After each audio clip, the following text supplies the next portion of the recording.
Someone asked, how can one believe that the immortal saints live forever and do not die? BaoPuZi replied, even with the sharpest eyesight, one cannot see all the objects in the world. Even with the most sensitive hearing, one cannot hear all the sounds in the world. Even if we have legs like Da Zhang and Shu Hai, no matter how many lands we walk, there will still be more that we have not traveled. Even if we are endowed with the same wisdom as Yu, Yi, and Qixi, there will still be more that we do not know than we know. All things are constantly changing and transforming, and what is not in the world, and this is especially true regarding the saints immortals, information about whom is inflowed with the annals on bamboo and silk. So why should there not be a way to gain immortality? Then the questioner lauded loudly and said, since there is a beginning, there must necessarily be an end. Since there is existence, there must necessarily be death. Therefore, the perfect sages, three august ones, the five emperors, Confucius and Zhou Gong, as well as the wise Houji, Shu Lizi, Zhang Liang, and Cheng Peng, the skillful debaters, Duan Muqi, Yang Ying, Sui He, and Li Yiqi, the brave man Man Bang, Xia Yu, and Wu Jing, all of them died. This is the unchangeable principle of human existence, which presupposes an inevitable end. I know that first there is frost, and then a general withering. When summer comes, vegetation loses its freshness. When the harvest is ripe, there is no blossom. When the fruit is about to ripen, the foliage withers. But I do not know that anyone has lived 10,000 years or enjoyed an eternal vision that has no end. Therefore, the ancients did not strive to become immortal and did not speak of the extraordinary. They immediately put an end to everything supernatural, and only the natural was carefully preserved. Understanding that turtles and storks are creatures of a different kind than we are, the ancients looked at birth and death as morning and evening. To tire one's heart in striving for the unattainable, to do useless works like engraving on ice and carving on rotten wood, such work will never be successful. Is it not better to make plans for the improvement of one's year and strive for a successful end to the current year?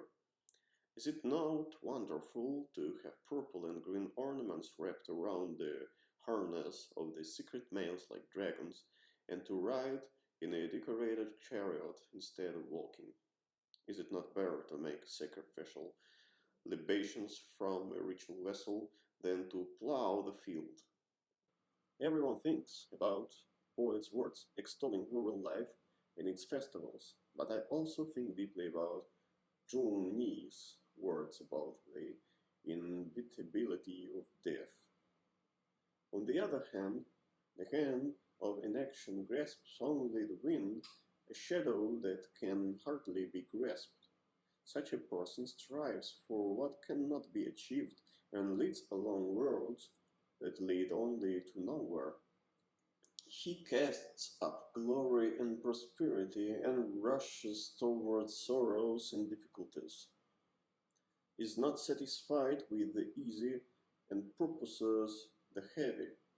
He is like a man who flirts with a woman by the mulberry tree, and then regrets that through his frivolity he has lost both at once. Shan Bao and Zhong Yi hoped for success in their unliteral actions, but one was defeated by an external cause. and the other by an internal one. Even Gong Shuban and Mo Di cannot sharpen bricks and stones to the fitness of a needle, and even O Yi cannot make a Guanzhong sword out of lead or tin. Therefore, even demons and spirits cannot do what cannot be done, and even heaven and earth cannot do what cannot be done. So where in the world could be a miraculous way by which an old man can become younger, or a dead man can be resurrected? And you, sir, want to prolong the life of the cicada for centuries and give the mayfly by the opportunity to live for several months. Isn't a delusion?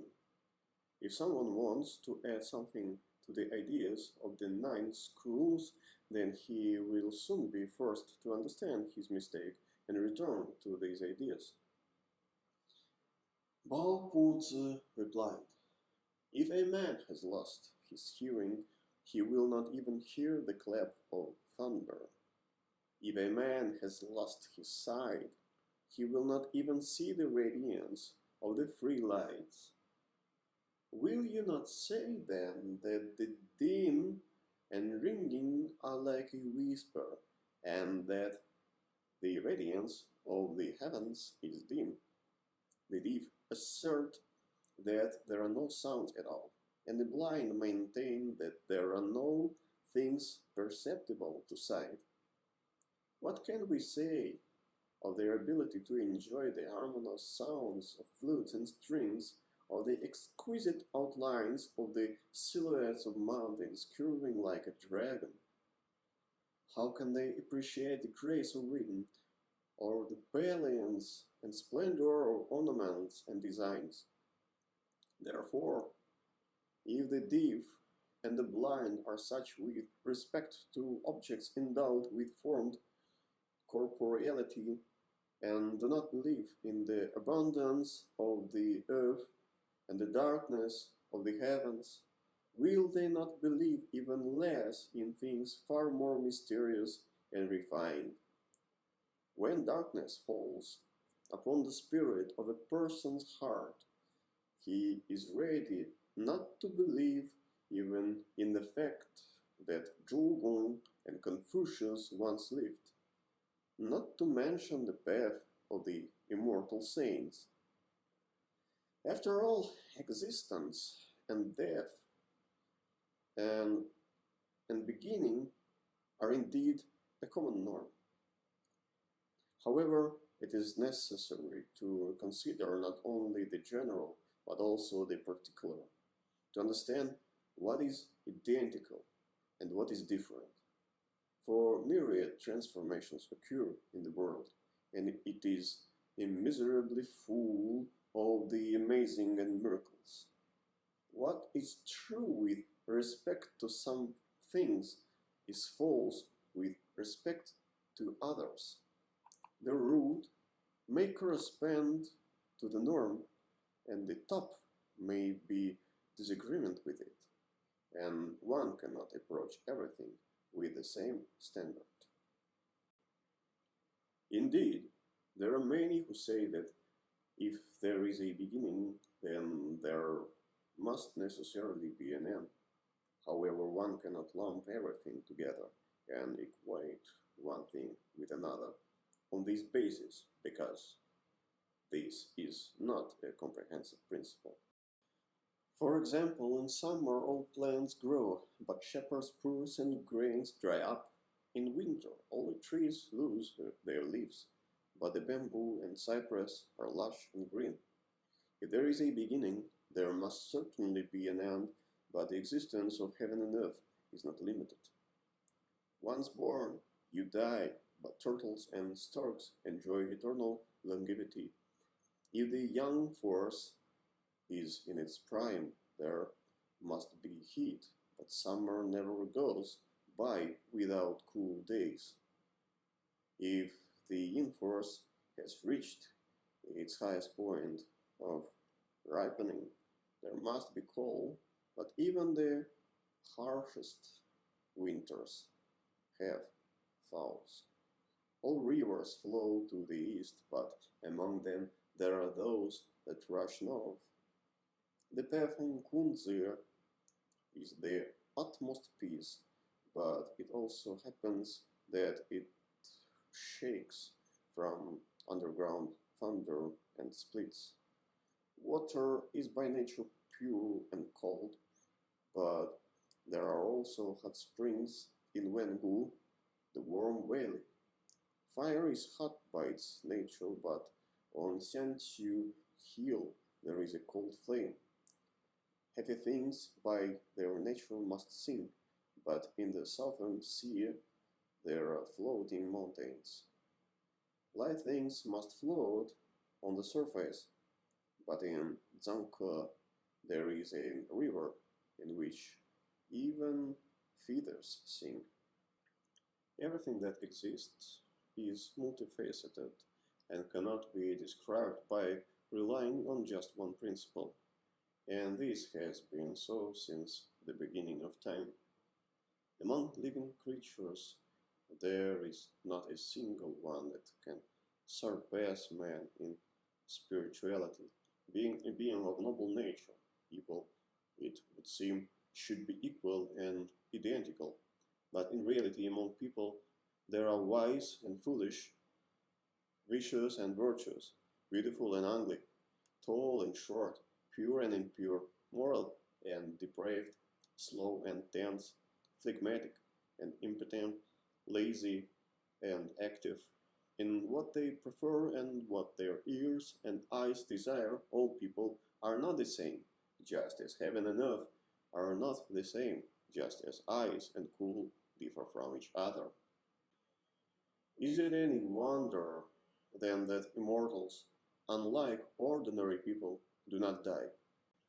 If we say that all creatures receive a single pneuma, and therefore must be the same, then how can we explain that pheasants turn into mollusks, sparrows turn into oysters, earthworms get wings, river frogs begin to fly, water mollusks turn into dragonflies, wither grass into centipedes, field mice into larks, rotten grass into fireflies, claimants into tigers, snakes into dragons? If we say that man is endowed with a true nature, different from that of other creatures, and bestowed upon him by the command of the august heaven, and therefore nothing of the sort can happen to him, then how could it be that New Eye turned into a tiger, the old women of Chu into a tortoise, Jili into a willow, the women of Qing into a stone? How does it happen that the dead come to life again, that men and women change sex? How is it possible that the son of the long-lived venerable Peng dies in infancy? If such differences are possible, what limits shall we set for these oddities? If an immortal who nurtures his body with medical potions and prolongs his life by magical means, so that no illness arises within and no misfortune comes from without, then although he enjoys eternal vision and does not die, his old body will not undergo any change, and if we admit that this way exists, there will be nothing difficult to understand. But dull-witted people who are attached to vulgar notions and who trust only in the commonplace, they say that since no one in the world has seen immortals, it follows that nothing of the kind can exist under the celestial empire. But is the reference to vision sufficient to make such statements? In the space between heaven and earth, in the immensity of the world, to which there is nothing external, the variety of wonders is so great that can only limits be set for it. Until old age we walk under the firmament, but we do not know what is above it. Until death we walk on the earth, but we do not know what is beneath it.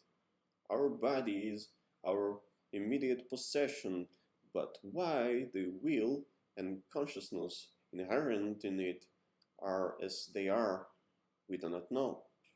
The predetermination of our longevity is hidden in ourselves, but what determines its possibility, we do not know. And what can we say even more about the sublimity remote principle of the saints immortals, the secret darkness of the Tao path, and its good power there? Is it not said that people undertake to judge the existence and not existence of the subtle and mysterious, relying on the limited capabilities of their hearing and sight? Let us imagine that a certain wise and talented man avoids vanity and official career, hides the light of his personality and conceals his virtues, rejects all falsehood and withdraws from passions, adheres to great simplicity in the purity of perfection, abandons the top, performing an act beyond the world of crowd aspirations. Very rarely will any of his contemporaries be able to appreciate such a man and recognize him, for it is not supposed that a great will can vegetate in obscurity, and a high spirit to dwell in a miserable body. And even more so this concerns the immortals, who walk other paths, considering both wealth and nobility a disaster, brilliance and glory slop and dirt, satiety and pleasures, trouble and dust, and all praise morning dew. For the immortals step into the raging flames without being burned, walk lightly on the dark waves, soar in the endless emptiness of space, rush on the wind, float on the clouds, soar high and reach the purple boundary, finding a home in the chambers of Kunlun. How can people like walking corpses see them